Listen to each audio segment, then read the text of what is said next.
Questions? All right, week 9, grind of the season. Thankful that we have opportunities to still get better, and really appreciate our guys practicing as hard as we do. They're meeting the challenge that way, which gives you a chance to compete and go on the road, which is a tough thing to do in any conference, and in this conference in particular. So, guys are going out there with the chip on their shoulder. We need to play much better defense. We gave up way too many explosive plays last week. We're working on tackling and trying to get better overall in sound defense. So, any questions? How did it go this week? Did you see improvement? Did you see? Oh, absolutely. I think our guys, every week we've come out here, the intensity that they practice with, the effort level. We've still got things to clean up as far as our fundamentals of tackling, but I just appreciate that we're in 2-3 months into this thing, and our guys are still putting that work in on Tuesdays and Wednesdays in particular. What sticks out to you about Lindsey? I know you've had trouble in a few weeks defending runs, but he seems like he runs a little bit differently. Yeah, last week obviously with the spread option, it's a little bit different than this week, but he's a really complete back. He's a back that is not real big, but runs powerfully. He can really burst. He's got great vision, patience, can catch the football. For a smaller guy, does a great job in protection. And so, really a 3-down back, and to me, one of the best backs in this conference. Is he similar? I mean, I know you guys have gone good against good. Similar to Trey? Probably, yeah, a pretty good bit of similarities. Stature-wise, they both can really be patient and explode. Both are really tough to bring down. So, yeah, it's probably a good comparison.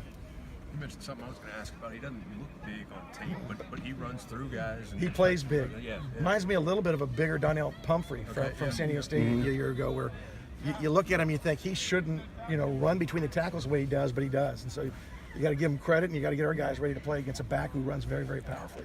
What makes him so durable? Because he has over half their carries. I don't know, you're going to have to ask their strength. They must do a good job out there, because you're absolutely right. I mean, he keeps getting the load, and he stands up to it. So he's an impressive back, and our guys know we've got a challenge ahead of us. And they have two pretty explosive receivers there on the outside, but they obviously aren't getting the pub that Phillip's getting. What have you seen out of those guys?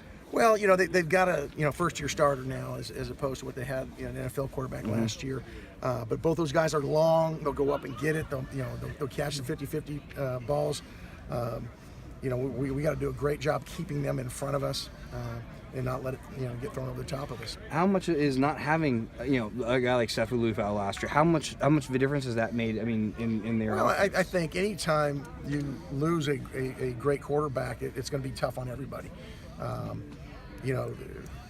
We lost one last couple of years, so it's the nature of it. You look at Florida State, it really can change. It really can change your game plan. And as a skilled player, you want to get the touches, and it's tough sometimes. But we're not worried about who their quarterback is. We're worried about playing the Colorado Buffaloes and trying to again limit explosive plays. That's the thing we got to do a much better job of this week.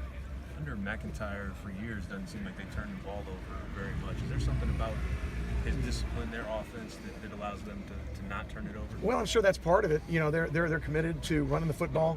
One of the things that's impressed me is you go through the cut-ups, there's not a ton of third and long. Right, yep. They're third and short and third and medium, third and manageable. And when you coach that way, you put yourself in good positions to run the football or be in those 50-50 downs. It's hard to get a turnover. Last week we didn't get the number of takeaways we wanted to get because we didn't have a whole lot of third and longs. And when they did, they ran the ball, except for the one where he gave up an X play. So I think part of it is just they do a great job teaching fundamental football, and the other part is the management of the game is such that they don't get a lot of third and longs. You mentioned the explosive plays. You guys had done such a good job of stopping those. Last week, was it just a matter of the dynamic offensive guys that you were playing against? Well, or were there was mistakes on your end? There was a combination. You got to take credit. We fundamentally didn't set the edge on him. We didn't step with a lead foot, near foot. You get hips turned, he's going to make you look silly, and got outside. So that was part of it, and you got to give him credit. The other parts, we didn't fit 3 runs, things that we had practiced all week long. We got to do a better job coaching our guys up, and we got to fit things up better. And then the one explosive pass that we gave up, we got to have set recognition and understand what they're doing, and we just didn't do that. Cameron Good has been one of your consistent players from start to finish. Do you remember when you first saw him? What your first impressions were of him? And how, Yeah, I first saw him when I was at another school, and we wanted to recruit him as an outside linebacker in a 3-4.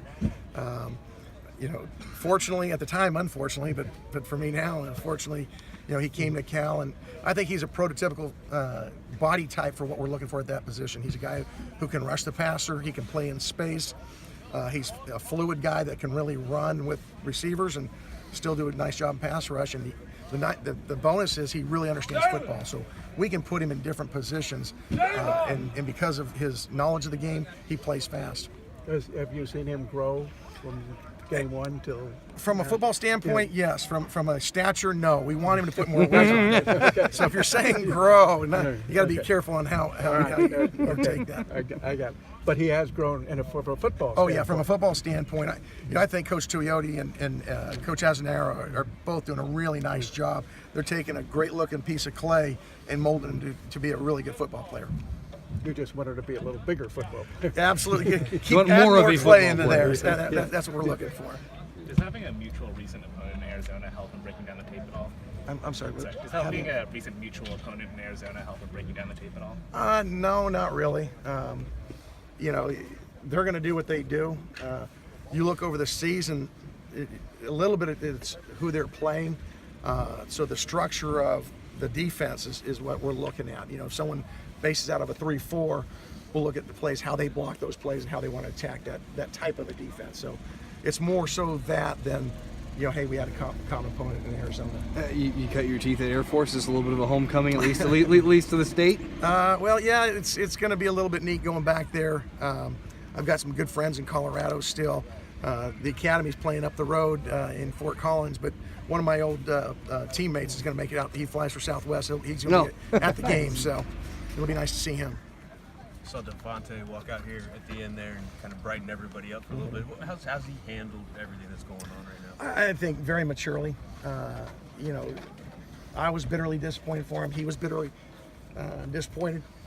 You know, you put that kind of work in and have the season that he's having, and then to have something like that happen is heartbreaking. You know, a lot of guys will go into a shell.